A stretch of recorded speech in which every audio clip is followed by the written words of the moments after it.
más nos interesa. Si vemos tanto del ectodermo como del mesodermo, podemos formar parte de lo que es el aparato respiratorio. Entonces pasa lo siguiente: la primera, la segunda, la tercera semana de vida intrauterina no hay nada, absolutamente nada, que nos haga suponer que va a generar lo que conocemos como pulmón. Pero la cuarta semana de vida intrauterina del intestino anterior, si recuerdan de embriología, usted tiene el intestino primitivo y le va a dar el intestino anterior y posterior. Entonces el intestino anterior, que va a dar origen a las vías digestivas altas y a las vías respiratorias. Entonces la cuarta semana de vida intrauterina aparece ese divertículo o yema o esbozo pulmonar en la parte anterior del intestino anterior. Entonces de ese pequeño esbozo, de ese pequeño divertículo, es que va a generar lo que vamos a ver como pulmón. Luego de esto, la semana siguiente, ¿qué va a hacer esto? Que se va a doblar sobre sí mismo y va a producir un repliegue que va a ser el tabique tráqueo-esofágico. Si eso no ocurre en ese momento, cuando el niño nazca y se alimenta por primera vez, el contenido alimenticio va a pasar a las vías respiratorias, siendo una broncoaspiración masiva y es una causa importante de distrés respiratorio y muerte en los neonatos. Entonces, esta pequeña fusión es importante para hacer una diferenciación en lo que es vías respiratorias y vías digestivas. A partir de ahí, lo único que va a ocurrir es un crecimiento cefalocaudal, como podemos ver aquí, y daría origen a lo que vamos a conocer como bronquios, como tráquea y bronquios rudimentarios. Fíjense que hasta este momento no hay absolutamente ninguna función en esta parte, a diferencia de la parte cardíaca, que sí tiene función en la vida intrauterina. ¿Qué va a pasar luego? Que estos rudimentarios que se ha formado hasta el momento se va a entrar sobre un epitelio que deriva del mesodermo, sin diferenciación al momento. Esa parte es lo que nos va a dar luego algunas cerosas, como son la parte del pericardio, del peritorio y de la pleura. Si se fijan, las tres entidades tienen un origen embriológico común, por lo tanto dan dolores referidos. Eso se lo explicaron muy bien en semiología quirúrgica mayormente. Entonces, si se fijan, hasta este momento ni siquiera hay una división de ese epitelio de lo que sería la parte abdominal de la parte torácica. Pero es lo que posteriormente va a formar esa capa que recubre el pulmón que conocemos como pleura. ¿Qué va a pasar de ahí? Se va a seguir un crecimiento cefalocaudal y una diferenciación de estructuras sin función hasta el nacimiento. Si vemos, todos los textos los dividen en 5 periodos. Siempre hago la misma aclaración. De esa tabla está la única pregunta de embriología que le va a salir en el examen. Entonces, usted tiene un primer periodo que es el embriónico, que va de la cuarta semana a la sexta semana, donde se va a desarrollar las tráqueas y las vías aéreas subsegmentales. Luego sigue con el periodo pseudoglandular, que va de la semana 7 a la 16, donde se desarrollan las vías aéreas restantes. Luego entra el periodo canalicular, que va de la semana 17 a la 28, lo que forma parte del tejido de revestimiento y el tejido conectivo acinar. Luego viene el periodo más importante, que es el sacular. ¿Por qué es el más importante? Que va de la semana 29 a la 35, porque es donde se produce la sustancia tensoactiva que conocemos como surfactante. A partir de este periodo el niño es viable, o sea, puede nacer. Por eso es que cuando tiene 28 semanas o 29 semanas y una amenaza de parto pretérmino, se utilizan inductores de la madurez pulmonar fetal porque ya se está produciendo surfactante.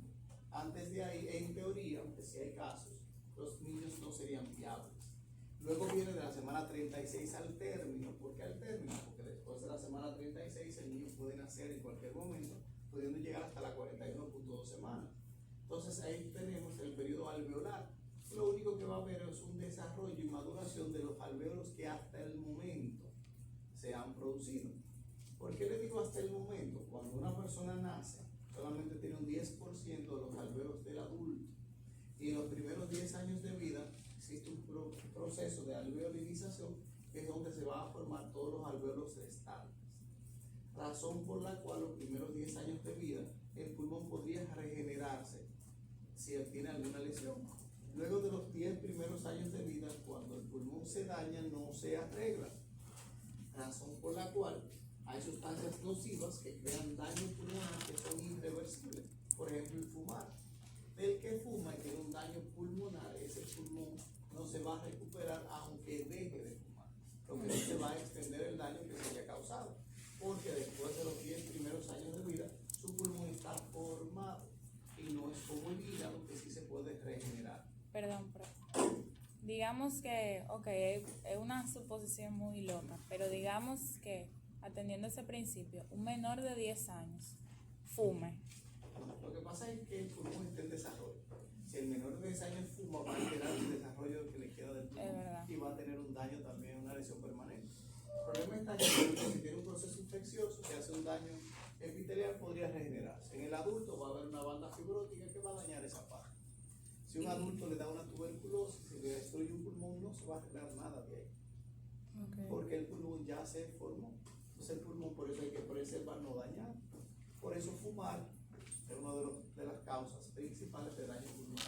Y cuando hablo de fumar, no me refiero solamente al cigarrillo, sino a todos los aparatos que se pueden utilizar. Entonces hasta ahí es embriología, miren que es sumamente corto. Entonces ahora vamos a la otra parte que toca hoy, que es anatomía, que ahí sí vamos a durar un poquito más. El neumólogo tiene unos límites que comparte con otras especialidades, pero tiene que conocerlos. Por ejemplo, si yo tengo un paciente que tiene un proceso infeccioso de vía respiratoria superior, aunque corresponda al otorrino, todo lo que repercute en vía aérea superior va a también afectar las vías aéreas inferiores. Pongo un ejemplo, si una persona tiene una sinusitis importante, va a tener un goteo nasal posterior y esas secreciones van a caer a nivel pulmonar. El paciente va a llegar por un proceso infeccioso respiratorio causado por un problema de vía aérea superior. Entonces, si no conozco la vía aérea superior, no voy a saber qué tiene. Pero también comparte límites con el cardiólogo. Todo lo que pasa a nivel cardíaco repercute sobre el pulmón. Y todo lo que pasa a nivel pulmonar repercute sobre el corazón. Porque trabajan uno a la par con el otro. Pero también colinda con el cirujano torácico, con el cirujano general, con el otorrino, ya se lo mencioné, y con el ortopeda, porque hay problemas neuromusculares que pueden llevar al paciente a la consulta, con el gastroenterólogo. Imagínense un reflujo gastroesofágico, es una causa importante de tos y de daño pulmonar también. O sea, hay pacientes que tienen un reflujo importante, ese ácido va cayendo como goteo permanente a nivel respiratorio, es una causa importante de fibrosis pulmonar, no reversible. Entonces, fíjense cómo también hay veces que el paciente llega con una tos y lo que tiene es un reflujo. Entonces, por eso les digo que comparte límites con otras especialidades. Y hay algunas que trabajan todavía más de la mano, como es el reumatólogo. Casi todas las enfermedades reumatológicas comienzan con un daño pulmonar. Entonces, fíjense cómo la neumología puede ser, aparte de una especialidad, muy utilizada por otros especialistas. Entonces, si comenzamos con la puerta de entrada fisiológica del aire en la nariz. ¿Por qué es fisiológica? Porque lo normal no es respirar por la boca. Cuando usted respira por la boca, ni calienta el aire ni lo filtra, y tiene más riesgo de infección. Entonces, lo fisiológico es respirar, es la entrada del aire por la nariz. ¿Por qué? Porque va a humidificar el aire, lo va a calentar, sirve como un filtro inmunológico. ¿Y cómo hace todo eso? Filtra el aire por varias formas. Una es la amplibrisa, los corrientes que tenemos, que muchos no los eliminamos por estética momentánea, pero la función principal de eso es filtrar el aire. Todas las partículas mayores a 10 micras se quedan atrapadas en esta parte. Ahora, el aire también se va a calentar. ¿Cómo se calientan? Los cornetes que están en la cavidad nasal son ricamente vascularizados y tienen una temperatura constante que le da toda esa sangre que llega ahí. Al estar en contacto con estos cornetes, el aire se calienta. Pero aparte de esto, el aire entra de manera lineal, al chocar ahí se vuelve turbulento y todo lo que genera movimiento libera energía. También ayuda a lo que es calentar. Ahora, como aquí quedan atrapadas las partículas mayores a 10 micras, las menores a 10 micras pueden pasar. Vamos a ver más adelante qué va a pasar con esto. Pero en la nariz también está el drenaje de los cornetes, de los senos paranasales. Entonces, cuando tengo un problema a nivel de senos paranasales, que hay una afectación del mismo o una hipertrofia de cornetes, va a interferir con el paso adecuado del aire y también va a haber un goteo nasal posterior. Como los senos paranasales sirven para amplificar el sonido, cuando una persona tiene un proceso infeccioso en esta zona, ustedes se van a fijar que lo primero que les va a cambiar es la voz. Entonces, si sigo bajando en ese sentido, tengo luego lo que es la lengua, el paladar blando y la faringe. Toda esta red de músculos que están aquí, en teoría no tienen ninguna función en la parte respiratoria. excepto en una patología que conocemos como apnea obstructiva del sueño. Si una persona tiene mayormente cuello corto y obesidad y suele roncar, que es una parte de la misma fisiopatología, cuando se acuesta hay una relajación de los músculos y todos esos músculos se van a ir a la parte posterior evitando el paso adecuado del aire. Y el paciente entra en periodo de apnea transitoria. Usted va a ver que esos pacientes, él o la acompañante, cuando lo ve durmiendo, se ve como que para la respiración tiende a despertar, porque hace ese periodo de apnea. Entonces, fuera de la apnea obstructiva del sueño, no tendría ninguna otra importancia dentro del punto de vista respiratorio, no para el otorrino y demás. Si seguimos bajando, entramos al órgano de la fonación, a la laringe, que también es parte del otorrino, de las cuerdas aéreas superiores. Aquí están las cuerdas vocales, las falsas y las verdaderas. Si usted tiene claro que cuando las cuerdas vocales se alteran, también hay una alteración en el paso del aire. Entonces, si usted tiene una lesión de un lado recurrente, va a tener una parálisis unilateral y va a tener disfonía. Pero si es bilateral, puede haber obstrucción al paso del aire. Entonces, fíjense que aunque esto aquí es parte todavía del otorrino, también interfiere con lo que es el paso adecuado del aire, que puede repercutir en lo que es la ventilación pulmonar. Ya a partir de aquí sí corresponde al neumólogo, porque aquí comenzamos con el árbol tráqueo-bronquial, comenzamos con la tráquea y terminamos con el alvéolo. Árbol, porque si usted lo pone al revés va a aparecer un árbol. Tráqueo-bronquial, porque comienza aquí. Con la tráquea, que sería la generación cero. ¿A qué me refiero a eso? Miren cómo dividimos la tráquea como generación cero y generación 23, que son los alvéolos. Hay una línea que eso lo explicaré más en fisiología, que es la generación 16, donde llegan los bronquiolos terminales y comienzan los bronquiolos respiratorios. De aquí hacia arriba solamente hay paso de aire, por eso hay una zona de conducción de aire. Ya a partir de aquí hay alvéolos, por lo tanto es una zona respiratoria. Entonces comenzamos con la generación cero, que es esta. O sea, es como cambiando. Si tiene la generación cero, pero vamos a detallar ahora que es la tráquea. Luego vas a ver la 1, que son los bronquios principales, la 2, o sea, son las etapas en donde uno va relacionando a qué nivel del árbol respiratorio está. Entonces, si comenzamos a detallar esto, comenzamos con la generación cero, que sería la tráquea. La tráquea es una estructura cilíndrica en forma de semi-herradura que está tapizada en la parte posterior por la membrana tráqueo-esofágica. Esos anillos cartilaginosos son los que le dan la forma y tienen una función importante, evitar el colapso de la tráquea. Si se fijan, lo que tienen de vecino, que sería lo que tienen de vecino, que sería parte de las vías respiratorias, fíjense que ninguna de la vía digestiva, ninguna tiene cartílago. ¿Qué pasa con toda esta vía digestiva a partir de ahí? Está colapsada. Solamente abre cuando pasa el bolo alimenticio. Entonces, imagínense, por el esófago. Ahora, la tráquea no puede cerrarse. Si se cierra, interfiere con el paso adecuado del aire. Entonces, la tráquea tiene un diámetro interno de 18 a 20 milímetros, con una longitud de 12 a 14 milímetros, pero va a depender en hombre o mujer y la estatura. Ahora bien, la tráquea tiene un epitelio cilíndrico seriado, pseudoestratificado, productor de moho. ¿Qué pasa con esto? Que las partículas menores a 10 micras, pero mayores a 5 micras, quedan atrapadas en esta zona. Entonces, fíjense cómo el pulmón o la vía respiratoria va limpiando el aire a medida que va bajando. Las mayores a 10 micras se quedan en la cavidad nasal. Las mayores a 5 micras, pero menores a 10 micras, se quedan atrapadas a este nivel, como una manera de eliminar esos agentes agresores. Y por aquí obviamente va a pasar el aire. Esto termina en un punto que se conoce como carina, dando origen a los bronquios principales. Tenemos el bronquio principal derecho y el bronquio principal izquierdo. Todos los textos le dicen que el bronquio principal derecho se considera una continuación de la tráquea. Es más recto, es más grueso, o sea, tiene un mayor diámetro. Razón por la cual la mayoría de las broncoaspiraciones se va hacia esta zona.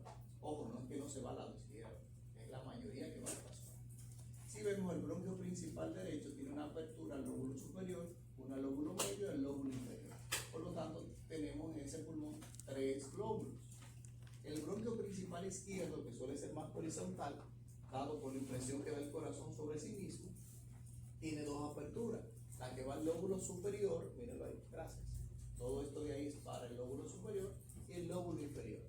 Ustedes van a decir, pero ¿y la língula? La língula sale del segmento que va al lóbulo superior. La língula no se considera un lóbulo aparte. El pulmón izquierdo tiene 2 lóbulos. Aunque hay textos que le dicen 2 lóbulos y la língula. Pero son 2, en sentido práctico. Si vemos y seguimos bajando, aquí comienza un cambio drástico. A partir de esto, la división de los bronquios secundarios, terciarios, etcétera, va a ser dicotómica. O sea, un bronquio te genera 2. Pero hay algo importante. Si usted suma el diámetro de los 2 bronquios resultantes, es mayor al diámetro del bronquio que le dio origen. Por ejemplo, para que me entiendan, si usted tiene un bronquio que tiene 2 milímetros, cada uno de los que van a salir va a tener 1.5 milímetros. Pero si usted suma los 2 bronquios que le dio origen, tiene 3 milímetros. Esa es la suma de los 2. O sea, la suma de ambos es mayor al que le dio origen. Eso es para evitar la resistencia al paso de aire. Si cada vez que las vías aéreas se van poniendo más pequeñas, el aire no tiene por dónde pasar, va a haber mayor presión, mayor obstrucción y el aire no va a entrar y salir de manera adecuada, que es lo que se espera por una adecuada ventilación. Entonces, todo esto va a ocurrir así hasta la generación 16. La generación 16, usted tiene los bronquiolos. ¿Cuáles? Los bronquiolos terminales. La generación 17 tiene los bronquiolos respiratorios. Y hay una gran diferencia entre uno y otro. Los bronquiolos terminales son la última porción del tejido respiratorio que contiene cartílago. Es la última porción del tejido respiratorio que tiene células productoras de moho. Es la última porción del tejido respiratorio que no tiene alvéolos. Entonces, los bronquiolos respiratorios es la primera porción del tejido respiratorio que tiene alvéolos. Entonces, fíjense cómo hasta el bronquiolo terminal solamente hay paso de aire. Luego del bronquiolo respiratorio hacia adelante comienza el intercambio gaseoso. Hasta las enfermedades se limitan ahí. Por ejemplo, cuando estemos hablando de asma, vamos a ver que el asma se limita hasta el bronquiolo terminal. ¿Por qué? Porque el bronquiolo terminal tiene cartílago. Si usted tiene una vía respiratoria que tiene cartílago y hay una inflamación en la misma, el cartílago sirve como un anillo de fuerza y toda la inflamación se va a ir hacia la luz. Y los pacientes asmáticos, que es un proceso inflamatorio, todo se va hacia la luz, disminuyendo el paso del aire. Usted va a escuchar luego unos sibilantes. Fíjense cómo llega hasta ahí. Sin embargo, la enfermedad pulmonar obstructiva crónica pasa de ahí, llega al alvéolo. Razón por la cual, como llega y pasa al alvéolo, destruye y daña el alvéolo. Entonces, la EPOC no es reversible completamente. El asma es completamente reversible porque cuando cesa la inflamación, todo vuelve a la normalidad. No es que deja de ser asmático, es que vuelve a la normalidad. El paciente con EPOC nunca vuelve a estar normal porque tiene un daño estructural. Entonces, fíjense cómo hay una diferencia entre uno y otro. Pero aparte de esto, tenemos esto. Miren aquí: bronquiolos, bronquiolo terminal, bronquiolo respiratorio, saco alveolar, conducto alveolar y finalmente alvéolo. Pero esto me deriva en otra estructura, que es el acino o lobulillo primario, que es la unidad funcional y estructural del pulmón. ¿Qué es el acino o lobulillo primario? Todo lo que queda después del bronquiolo terminal, o todo lo que comienza con el bronquiolo respiratorio. Entonces, cada vez que yo tengo un acino o lobulillo primario, es como si fuera un pulmoncito aparte. O sea, este está interconectado completamente, pero no está conectado con el acino que le queda al lado. Entonces, este aquí genera un intercambio gaseoso, el otro genera otro intercambio gaseoso. Eso es importante porque si no fuera así, el pulmón no pudiera ni operarse. Fuera una sola vejiga, que tan pronto usted la topara, se explotara. Pero no, usted puede sacar segmentos del pulmón, que es una resección en cuña, un lóbulo, etc., sin afectar la parte que queda al lado. Ahora bien, el acino lobulillo primario como unidad funcional y estructural del pulmón, obviamente es donde se hace el intercambio gaseoso. Si vemos, todo esto aquí sería el acino lobulillo primario. Si se fijan, dentro del alvéolo, si lo ven ahí, hay unos orificios. ¿Lo ven ahí? Que son los poros de Kohn. ¿Qué hacen los poros de Kohn? Que si llega mucho aire, mucha presión en un alvéolo, la distribuye a los demás, para evitar el colapso de ese alvéolo. Pero ¿qué usted cree que pasa cuando llega una bacteria aquí? Que se obstruye. Se disemina. Fíjense que también es parte de la fisiopatología de enfermedades. El acino lobulillo primario va a estar rodeado de una red de capilares, tanto lo que lleva la sangre desoxigenada como lo que recoge la sangre ya oxigenada.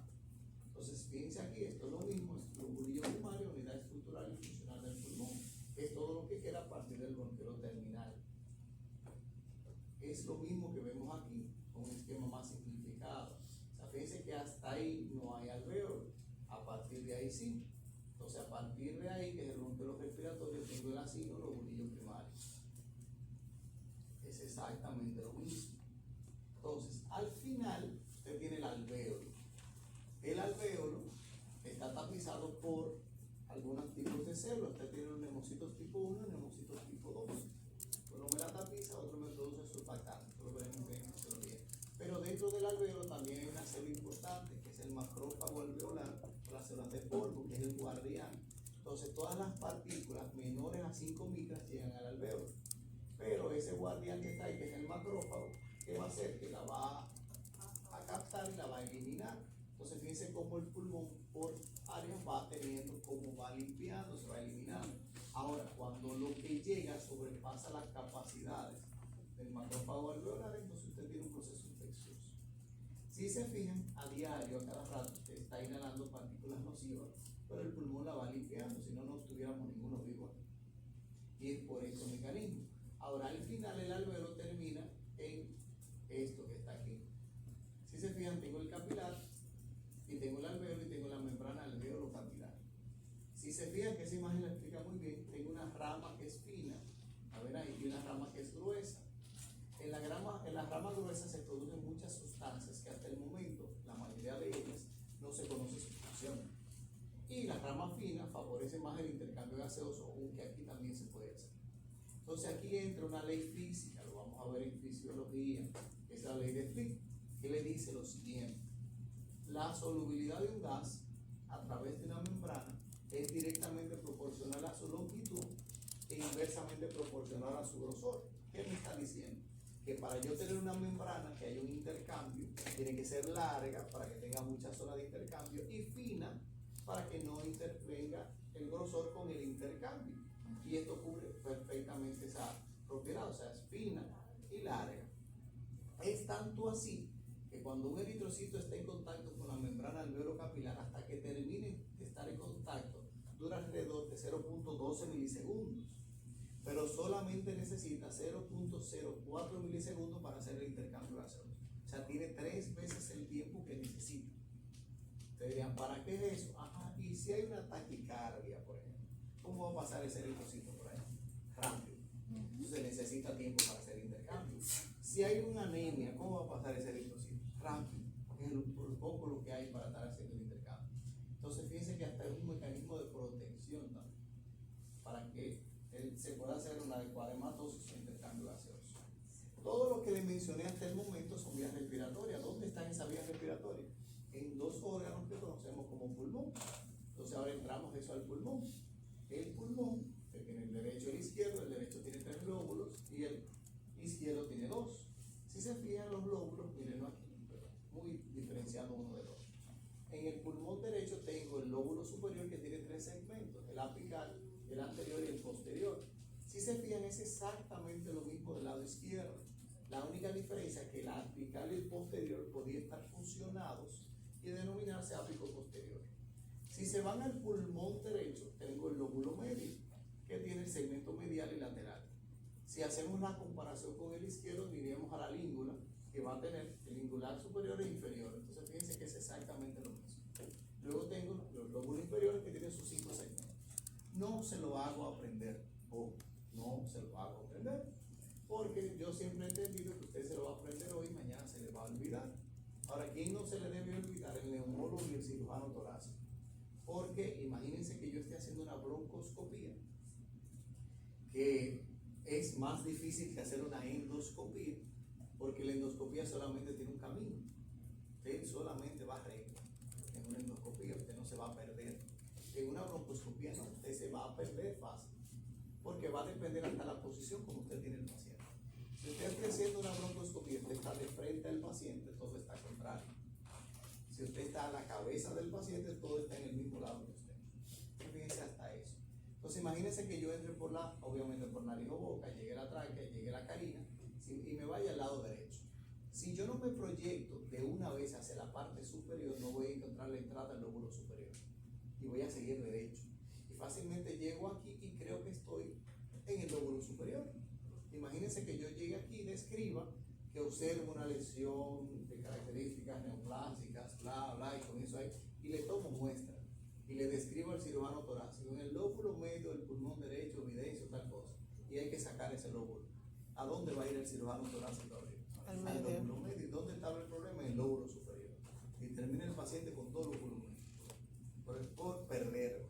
Entonces fíjense cómo, sí, el neumólogo, sí, el cirujano torácico tiene que conocer esto a mayor detalle, pero no se lo hago a usted de aprender porque entiendo que eso es aprendérselo hoy y olvidárselo mañana. Si veo el pulmón o la vía respiratoria está tapizada diferente, o sea, comienza con un epitelio más complejo, pero termina con uno simple. ¿Por qué termina con uno simple? Porque en la membrana alveolo-capilar va a haber un intercambio gaseoso. Usted no puede tener algo que le cree resistencia, sino algo que le facilite el paso de aire. Si vemos, hasta aquí sería lo de hoy. Ahora hago unas cuantas preguntas, no para evaluar a nadie, sino para aclarar cosas que vamos a ver en fisiología respiratoria en la próxima clase. Ustedes verán por qué le hago la pregunta. ¿Alguien me podría aquí definir qué es temperatura? La cantidad de energía cinética que tiene el cuerpo. Es la cantidad de calor que desprende un cuerpo. Porque o sea, el frío es la ausencia de calor, ¿verdad? ¿Qué es presión? Fuerza sobre aire. Es la fuerza que ejerce un cuerpo sobre una superficie. ¿Verdad que sí?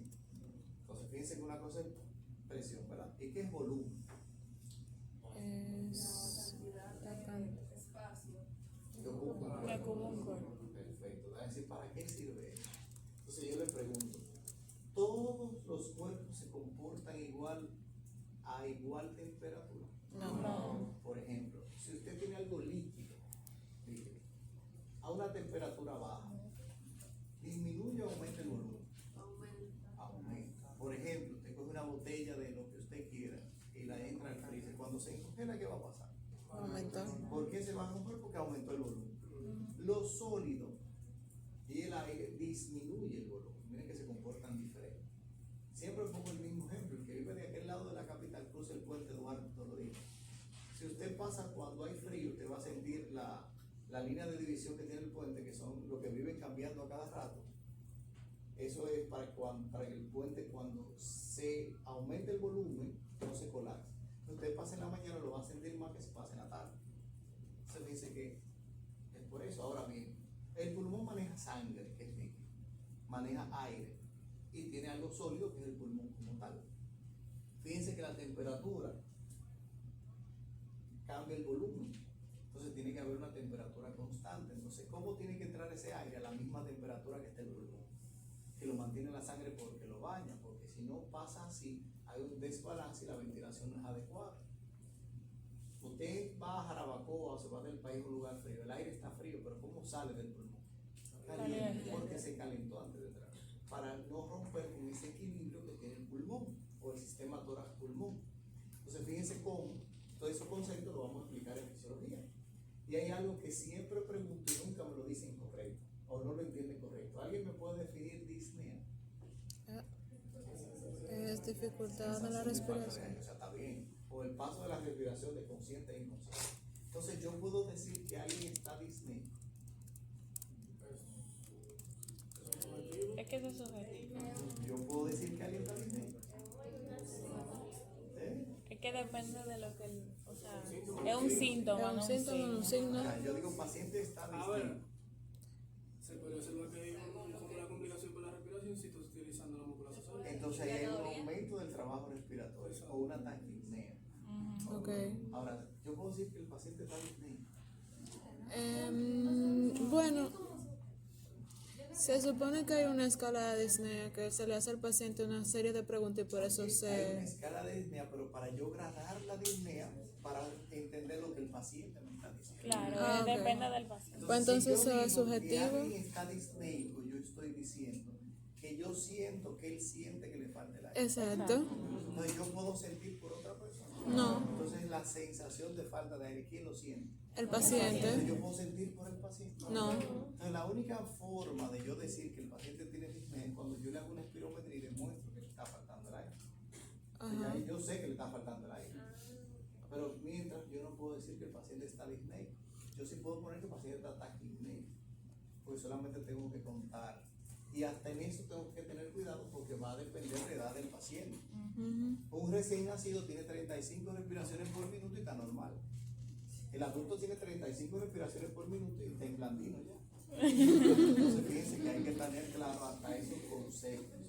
Entonces hasta ahí lo que hemos explicado, y hay algo que no se haya entendido. Miren que le voy diciendo lo que le voy poniendo en el examen, señores. Y se lo pongo textual.